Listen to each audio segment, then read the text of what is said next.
Welcome to the Durham News Weekly Roundup for June 8th to June 12th, 2026. This week, a major police investigation in Oshawa leads to serious criminal charges, while Ontario Tech University secures nearly $92 million in new provincial funding. We also look at housing trends, transportation planning, and growing concerns around public safety across Durham Region. In public safety this week, an Oshawa man has been charged following a 6-month investigation into allegations that a nanny living in his home was drugged and sexually assaulted. Durham Regional Police say the investigation also uncovered alleged child sexual abuse material on electronic devices seized during a search. Investigators remain concerned there may be additional victims and are continuing their work. Police in Clarington were busy responding to two separate stolen vehicle incidents. In Bowmanville, a suspect was arrested after allegedly stealing a vehicle, driving dangerously, and fleeing across Highway 401 before being taken into custody. Meanwhile, investigators continue searching for suspects involved in the theft of a black Audi from a Courtice business property. A Toronto man is facing multiple fraud and identity-related charges after allegedly attempting to open a bank account using fraudulent identification at a Whitby CIBC branch. Police say bank staff detected suspicious documents and contacted authorities before the transaction was completed. Durham Regional Police have also issued an arrest warrant for a Romanian national accused of using fraudulent documents to purchase a BMW SUV from a Pickering dealership before exporting the vehicle out of Canada. Investigators believe the case may be linked to organized criminal activity. In community and health news, health officials are warning residents about a recalled batch of Lactantia Ultra Pure 2% lactose-free milk sold through Costco locations in Ontario. Testing found excessive levels of vitamins A and D, and consumers are advised to stop using affected products immediately and return them for a refund.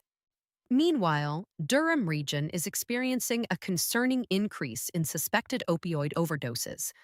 Paramedic calls reached a 4-year high in May, with Oshawa and Ajax accounting for the majority of incidents.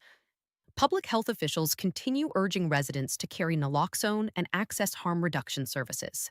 In local government, Pickering City Council has voted to restrict Councillor Lisa Robinson to virtual attendance for the remainder of the current term, following an independent workplace harassment investigation.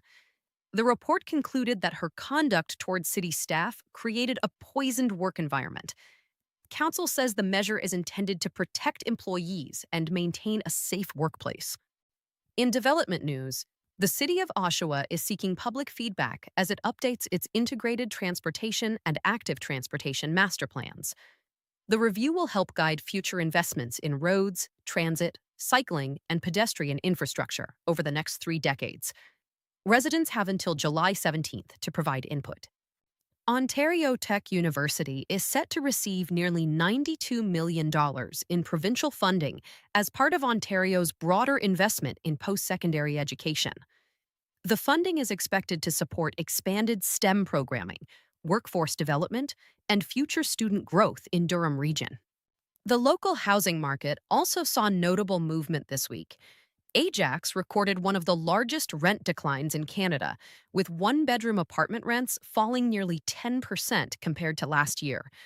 Analysts say increased housing supply and softer demand are contributing to the trend. In sports and events, World Cup excitement is building across Durham Region as communities in Whitby, Ajax, Pickering, and Oshawa prepare to host watch parties for Canada's opening matches. Toronto also kicked off tournament celebrations with a major FIFA World Cup concert featuring Bryan Adams, Wyclef Jean, and several international performers ahead of Canada's first match on home soil. That's your Durham News Weekly Roundup for June 8th to June 12th, 2026.